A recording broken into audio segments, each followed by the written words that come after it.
Hello there, Rebus here, welcome to Flotsam. I should mention I got this game for free. Thank you again to the devs.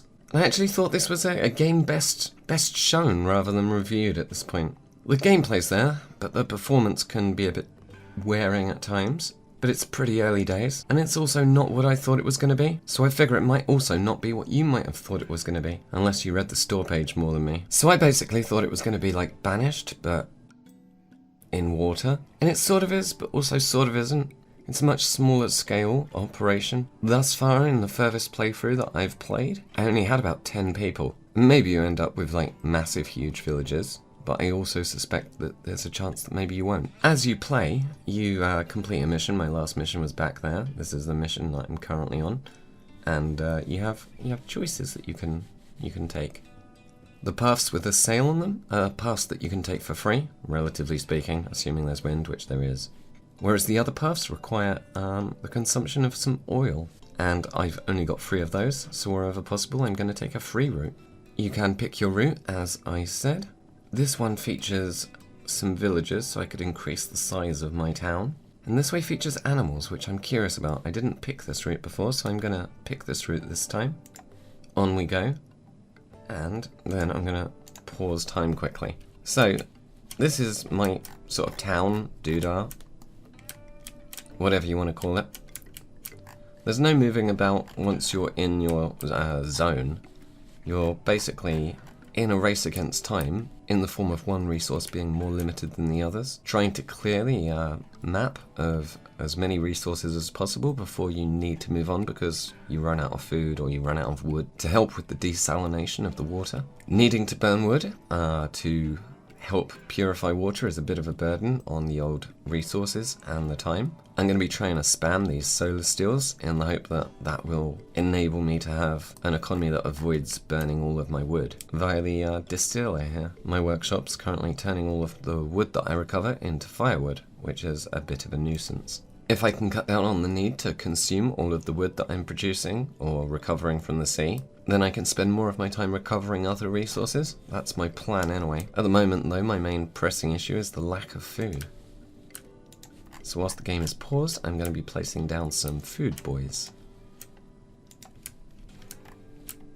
The word boy in this context immediately stops feeling real to me, so excuse me if I say boy with an upward inflection that suggests that I no longer believe I'm saying it correctly.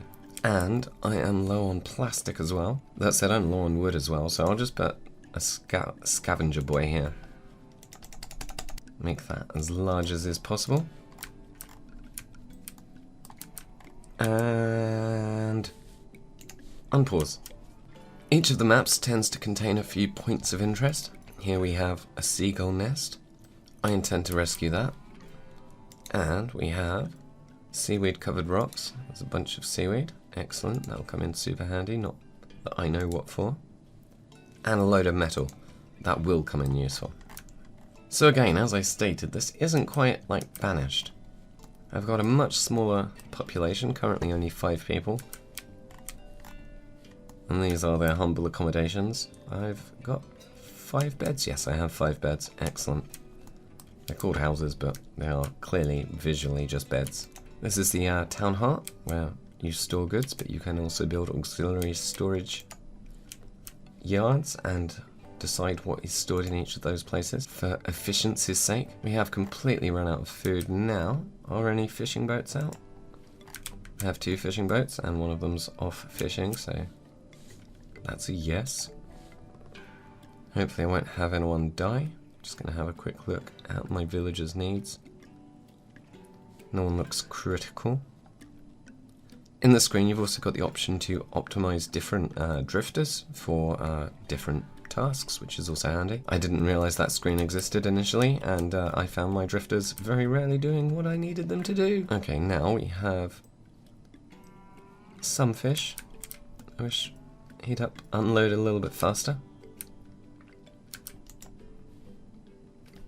Okay, my solar steels do seem to be generating enough water all on their own, so that I don't need to worry about wasting my wood already. But I'm going to set about building another so I can try and squeeze some more solar stills around this direction. That jump that you just saw, that's kind of... The more you build your town, the more those things happen. I was hoping that since the latest patch, the performance would increase, or rather improve. See that jump there, that was completely unnatural too. And when you are looking around and you get these substantial sort of frame drops, it does make it a little bit frustrating. A little bit harder to recommend, even though the core gameplay is pretty good. As I say though, early days, and I'm sure that's going to be fixed. There's clearly a good game here. One of my other criticisms is that though I think the idea of the game is pretty good, and the amount of management that you do is you know, there's nothing wrong with it, I do find myself needing to be in the super fast forward mode quite a bit. I think that most of the missions I find myself going through in super fast forward, and they take about 40 minutes. If I'd played those at normal speed, I can only imagine that would have been triple that. And even whilst the speed is at its maximum, I find myself, you know, doing a bit of tidying up and sorting things out in my workspace. So I reckon somehow it could be a bit more involved, ideally. Okay, so I'm really not making as much food as I would like. Water gathering. Cooking duties, not exactly. Fishing duties, there we are. Let's get one of those to lower their priority for water. And hopefully that will make sure that there are 2 fishing boats out at any given time. Because folks are getting hungry, and I don't want anyone to die now I've started recording. We've got fish coming in. They're perhaps not unloading them as fast as I would like, but hopefully no one's gonna die. Well, I'd like to say the fish... I'd like to say the fish... Apparently I can't say the fish situation at all. I'd like to say the fish... Wow, okay. I'd like to say the fish situation is resolving itself, but it doesn't seem to be as fast as I would like. Got loads of raw fish there. Okay, we're beginning to get some dry fish. So it's just the gamble as to whether or not anyone's going to die before they get some dinner. Deep one. I think he's got some food.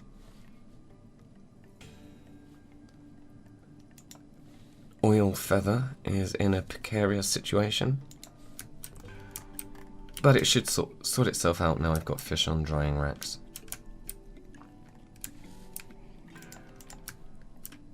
I am going to build one more solar steel for now,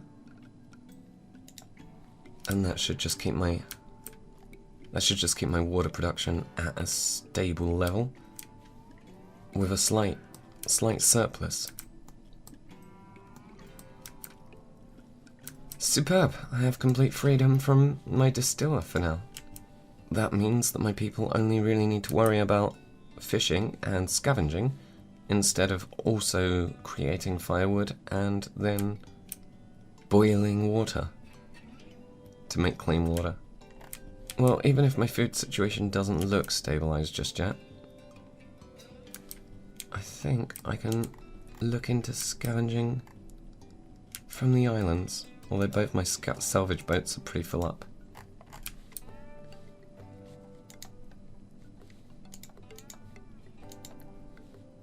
Let's rescue the seagull for now, because I've never experienced the seagull. There will inevitably be a fair few cuts in this, because, as I say, there is a reasonable amount of waiting around for things to happen. But you know, I mean, that's part of the course. I just feel like in other city games, you've got something to do in the waiting. You can't really, like, you know, work around your resource limitations, because there are so few resources. It's a game about balance, more so than rabid expansion, which you know, I think works. You've just got to be prepared for the reasonable amount of waiting. Good game for getting through a few audiobooks. Having never experienced the seagull before, I'm entirely unsure as to what it does, so that will be a surprise when one of my people eventually gets around to getting there. Still got plenty of food to harvest. There are buildings that you unlock via technology that you salvage from these various islands. But most of the buildings require materials that I don't currently have. So I'm saving up my technology points for when the resources become available to build the things that I would be unlocking. I figure this way I'm more likely to build what I actually need rather than try and guess. Okay, so I now have a seagull. Let us press play and see what a seagull does. Okay, the seagull also appears to pick things up for me. Who'd have thunk it? Oh, go on then. Go and scavenge some wood. Okay, that's pretty handy. Can't argue with that. I have 8 research points. I feel like the next most sensible building to research would be the scrapsmith. But until I've salvaged more, is it scrap metal? Yeah.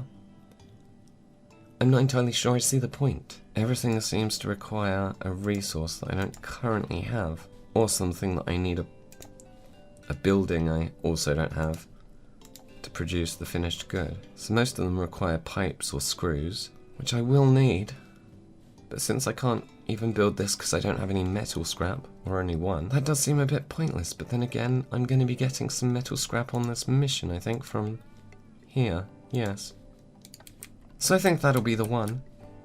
Just get another one of these down. And hopefully I will never have to worry about water production again. I'd like a way of refining a better food item out of the fish, in the hope that that will make the fish last longer, thus allowing me to scavenge even more stuff. Plastic on balance does seem to be rarer than wood, and also I don't need as much wood now. I'm not burning it all of the time. So I'm going to plop down some salvage buoys around the plastic that I see on the map.